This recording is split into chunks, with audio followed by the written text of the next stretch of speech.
Hi, Dharma Circle. Happy Wednesday. Here is another Facebook Live for you. I'm Swati, the embodied Dharma coach, and I've been doing a series for you over the last few weeks to support you with your Jyotish studies and to strengthen your understanding of how to use Jyotish for the different pathways of Dharma. There are 4 pathways of Dharma.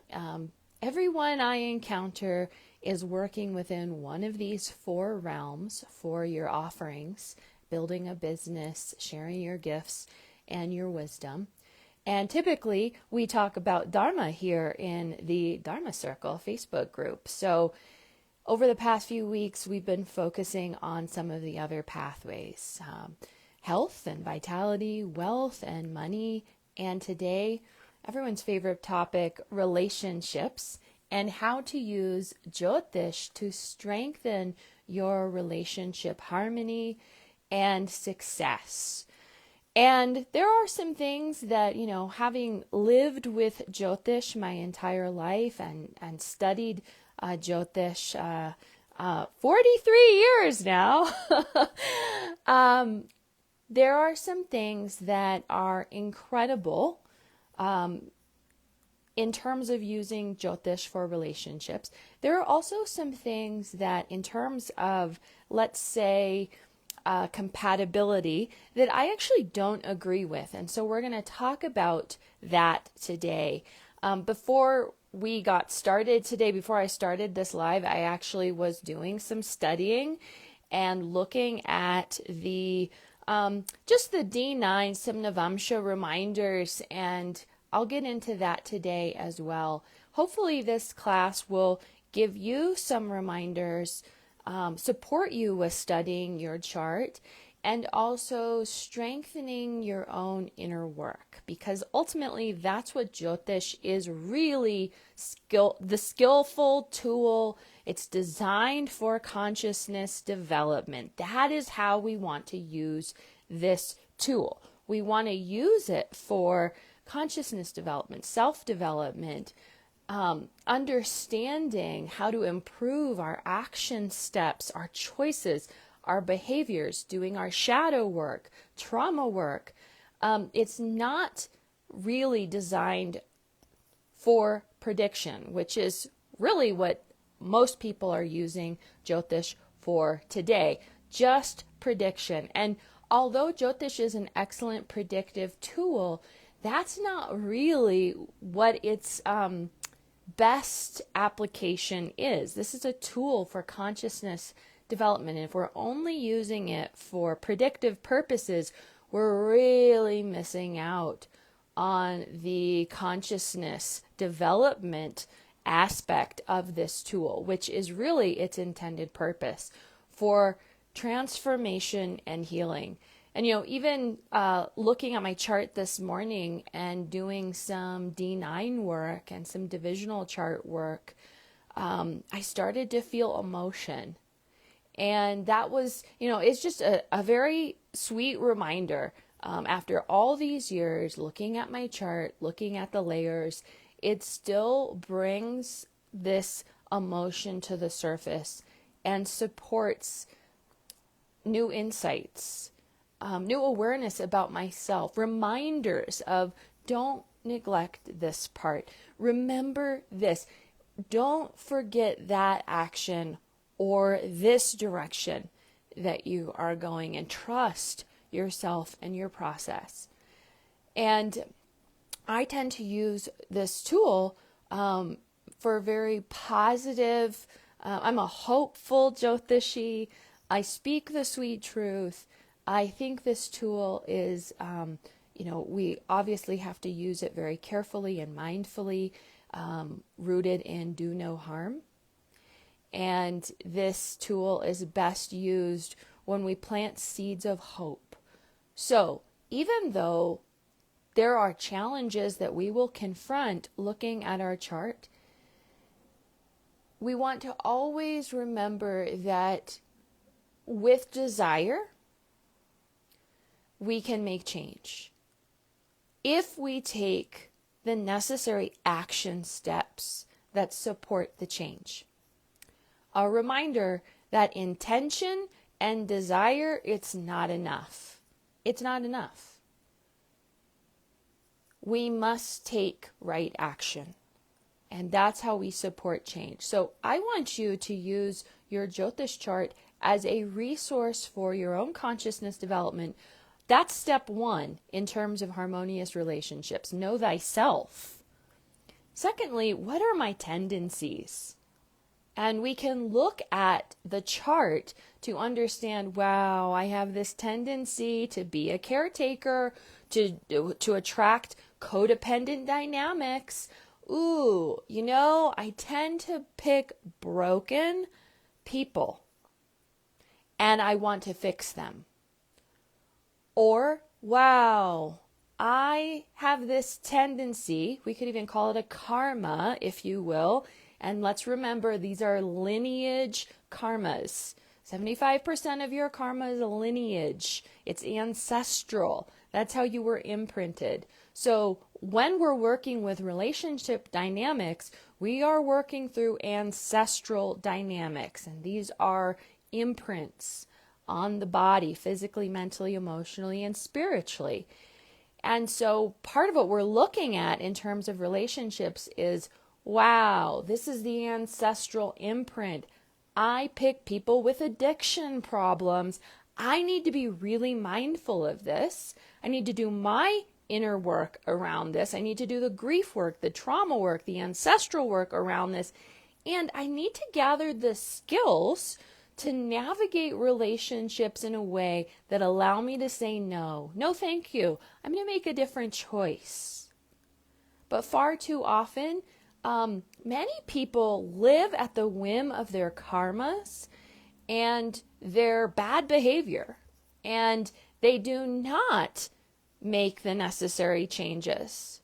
They are inactive and they are complacent, quite frankly. And that's where, when we use Jyotish as a tool for consciousness development, once you know, you need to take action and you need to start making changes.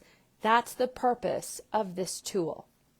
And there are karmas we can change, and there are karmas we can't change. What we can't change is this imprint that we were given at the time of our birth. But through consciousness development, and my guru Maharishi Mahesh Yogi was very clear on this, this whole life is about development of consciousness, increasing and expanding consciousness. That is what you are here to do. Now you can, expand consciousness an inch or miles and miles, and that is the individual free will and the ability to seek out resources, teachers, guidance, and counsel in order to support the change. And then, do you take the necessary action? So let's dive in. We have a lot to talk about, and honestly, this is a short little class and we can only do so much here. I want to remind you two things. I have a Jyotish certification course for my embodied Vedic astrology. This is an embodied approach to using Jyotish for healing and transformation. First time ever I've offered a year-long training that is certification in my embodied Dharma approach to Vedic astrology. If you would like those details, comment wait list below and I will reach out to you. We'll put you on the wait list for all the details. We start in October. Also, stick around for class today. I've got a Jyotish resource I want to share with you, and I'm making it really easy and accessible for you to use this tool to study your Jyotish chart. So stick around for that. All right, so remember, we have this relationship pathway that for some people is your Dharma. This is why you're here. Now, for me, for example, relationships are not my Dharma. Dharma is my Dharma. For some of you, health is the reason you're here.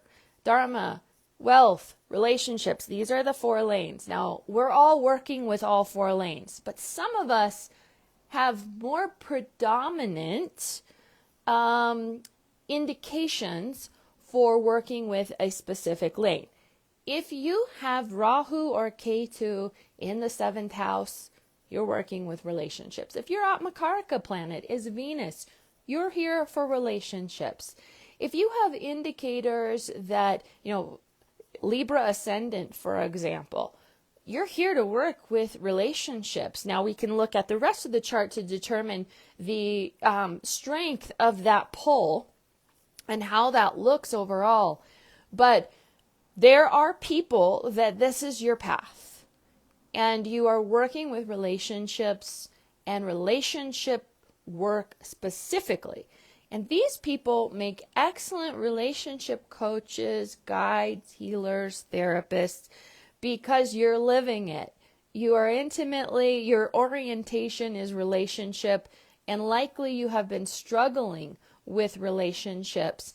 And again, that's what makes you an expert. If you're doing your work and you are gathering resources and tools and really tending to that karma, then you make an excellent guide for someone else who has this challenge. So do keep that in mind.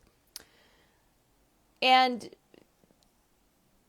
some people, they have easier times with relationships. We know those people. It's like, wow, it just seemed like you fell into the love of your life and it's really happily ever after for you guys. And they have maybe health issues or money karma, or they don't know what their purpose is, but the love lane, wow, they're good to go on that. Now, other people we know, maybe it's you, the challenges just never seem to stop. And it's one heartbreak after another. And the question is, what am I doing wrong? What is it? Is it that I need to change, or I need to pick different people? And it's both. Okay, I want to remind you, it's both. One of the most important lessons that I have learned so far in my journey with relationships is all I really needed to do was say no. That's been the lesson. That's it. That was the entire lesson. It wasn't there's something wrong with me. Oh, I'm a horrible person. Why did I pick this broken person?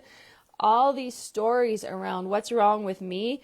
The only thing that needed to change was no thank you. Goodbye. No thanks.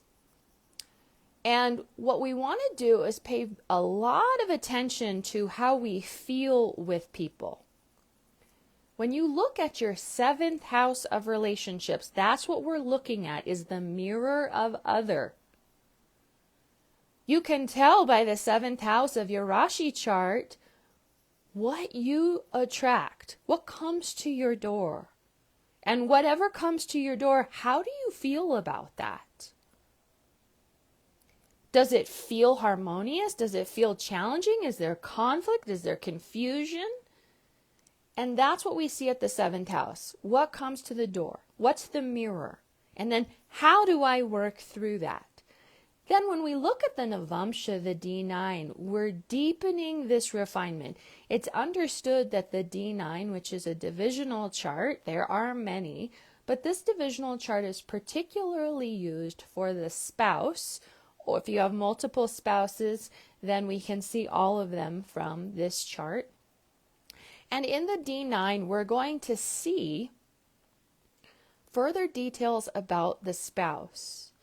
And remember, your D9, your Navamsha is how the fruit ripens on the tree, how the karmas develop over time. And we can also see this quality of your spouse that you are attracting and that you are allowing. And there's always a spectrum in Jyotish. When we're looking at Jyotish on any level, we always want to understand there's a spectrum. It's not black and white. There's not right or wrong, good or bad. And there are challenges and there are resources in everything. And you must remember this. Baby Jyotish is using Jyotish in black and white terms. And it's not how life is. It's not how nature operates. It's the same with your D9. We don't even read the D9 the same as the Rashi chart because it's so nuanced. But what you want to pay attention to in your D9 is the rising sign and the ruling planet of the rising sign for starters. And that will give you an indication of the spouse, the qualities of the spouse. That's one layer of using the D9 for understanding the spouse, the nature of relationship that you attract and allow into your life. And that's key. It's not just what you attract, it's what you allow. And some of you have karma and patterns, again, ancestrally, that allow you to say yes to things that another person would say, hell no, I'm not allowing that. I would never let that into my house. So a lot of this relationship work is about discernment. And what am I saying yes to? What am I saying no to? What part is my work? What part is not my work?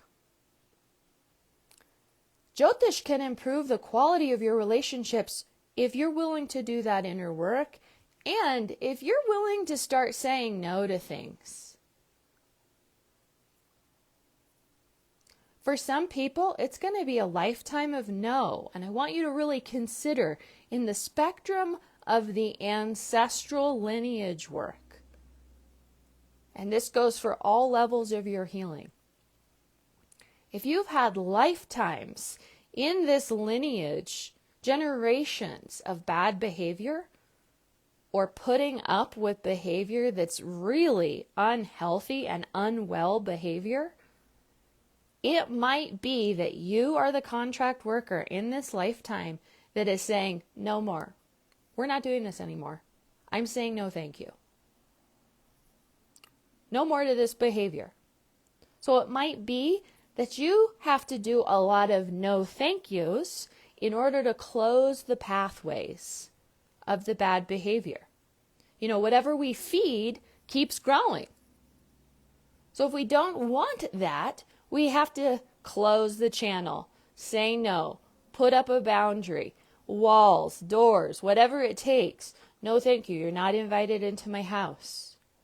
And for many of us, and I'm speaking to the clients that I work with, it's been that kind of path.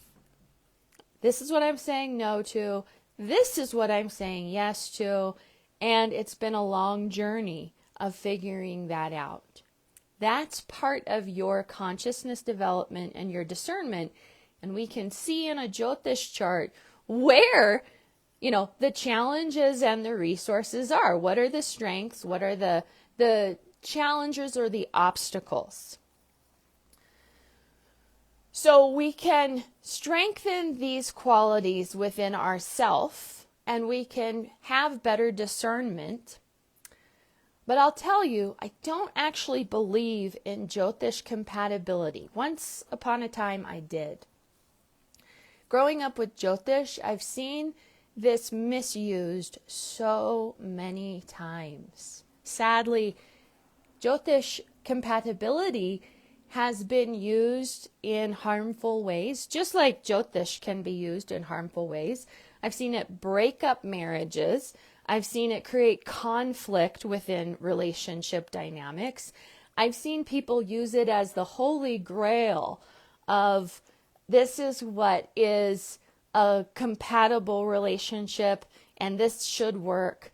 And I'll tell you, it might look good on paper, but rubber meets the road when we really work with an individual and walk with them and then determine compatibility. And I had a pretty, I would say one of the worst traumas of my life earlier this year when a 2-year relationship ended very tragically.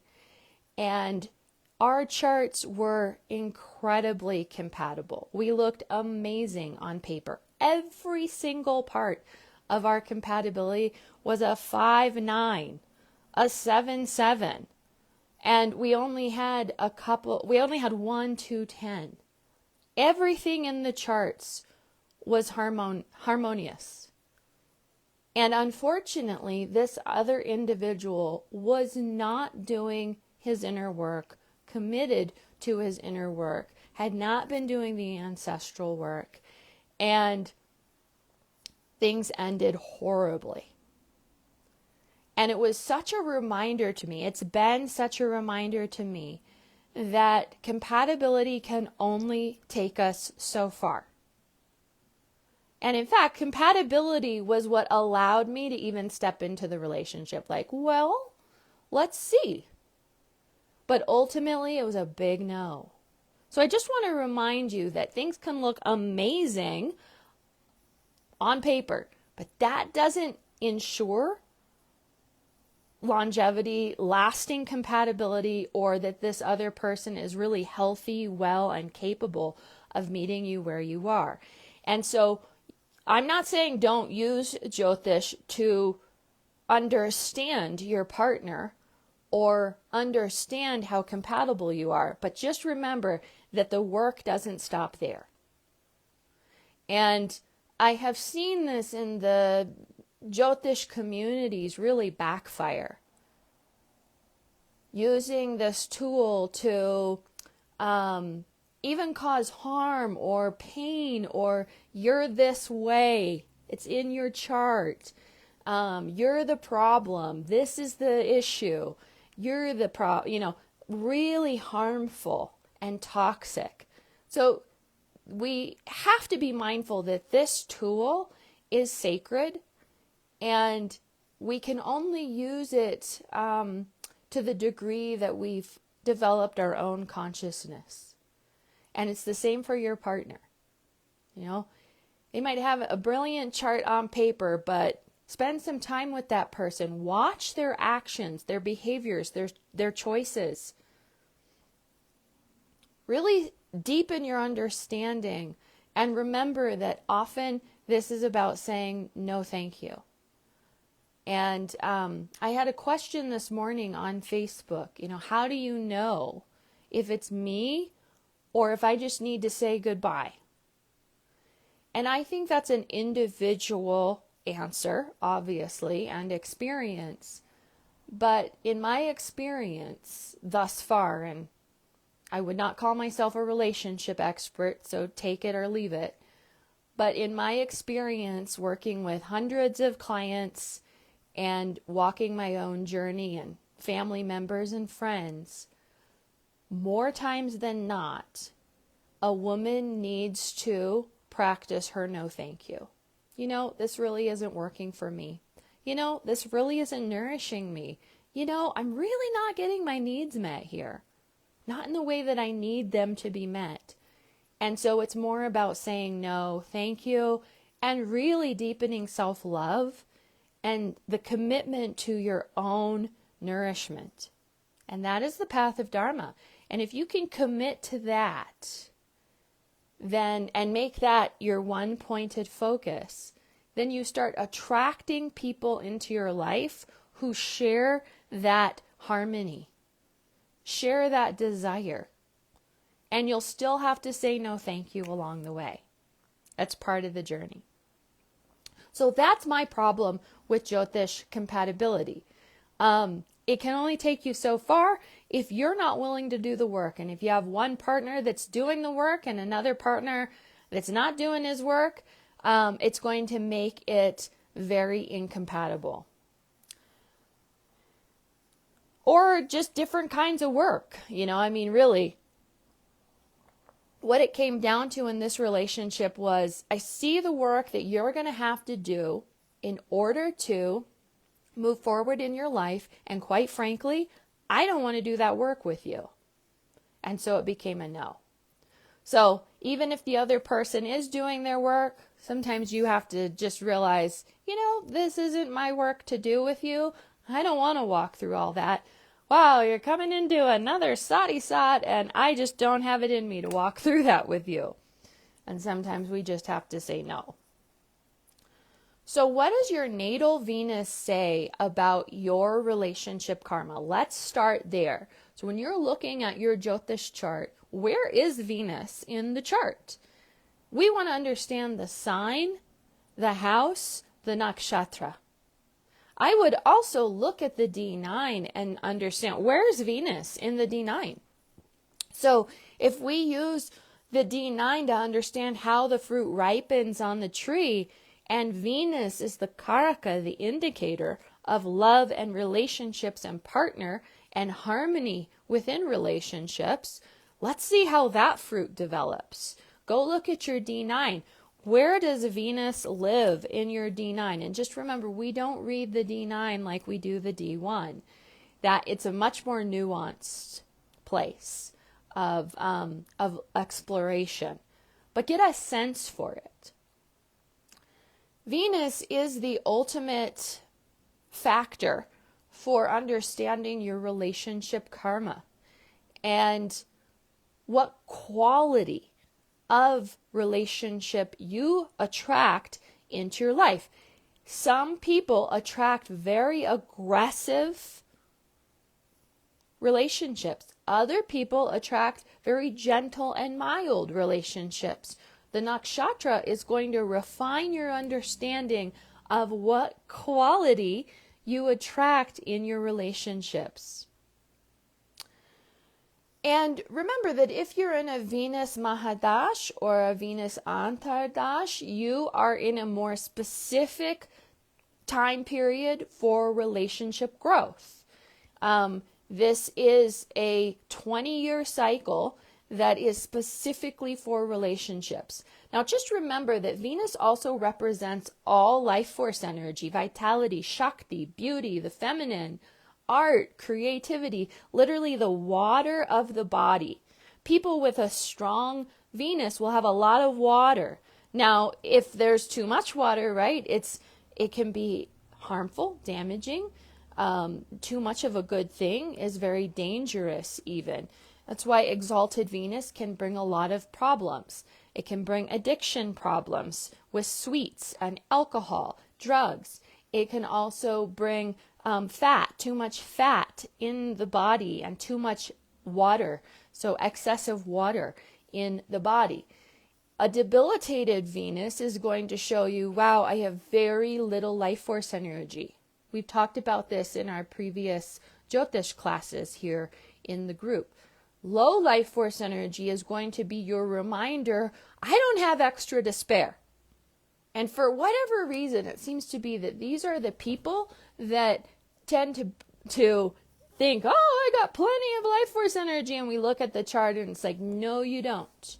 You need to be very careful with this over-giving dynamic that you're in. And self first. You must preserve the life force energy. And it's the same, that dynamic with your Venus, it will show up in your relationships naturally. So we want to look to see where the house Venus is in, what sign it's in. Is it happy? Is it in conflict? Is it conjunct with a war? Is there burning? Like, is it combust with sun? Is it within 10 degrees of sun? And we know, this is a hot Venus. It's always overheated. It's always pushing too hard. It's working unnecessarily. It's not calm waters. So in other words, we're looking at Venus to understand the nature of your inner water. And what's coming? What's the mirror? What's the quality, the feeling of this relational dynamic that you're in? And of course, we assess the 7th house, the D9. Those are great places to start. And if you have Venus at Makaraka, we know, of course, Venus and relationships are the purpose of your life in this lifetime. So remedies. There are many, many, many, many remedies for supporting relationship, Venus, life force energy. We have to assess the chart as a whole. One of my favorite remedies is yagyas. So always having extra planetary support from yagyas. And of course, Ayurvedic diet and protocol. Essential. This is the oldest living science of health available on the planet. It's indigenous wisdom and medicine for life, harmonizing with nature. And that's really Venus's domain. Venus is life, water, Saturn is death, the absence of water. If we want to increase our vitality and life force energy, we better live in harmony with nature. And that's what Ayurveda supports us with. Jyotish, of course, another excellent resource and tool as a way to do our inner work, our shadow work, our trauma work, our grief work. Where do I need to strengthen? Where do I need to be more conscious and aware? This is the wisdom of Jyotish. Also Vastu, understanding, is my dwelling enhancing my life force energy, or is it sucking the life force energy out of me? Vastu is an excellent tool. Yoga, asanas, meditation, all the branches of the Veda support us with increasing our vitality and life force energy. There's also Jyotish gemstones. Venus is actually ruled by diamonds. Now, that said, this is the biggest mistake Westerners make. Oh, I want diamonds for my relationship.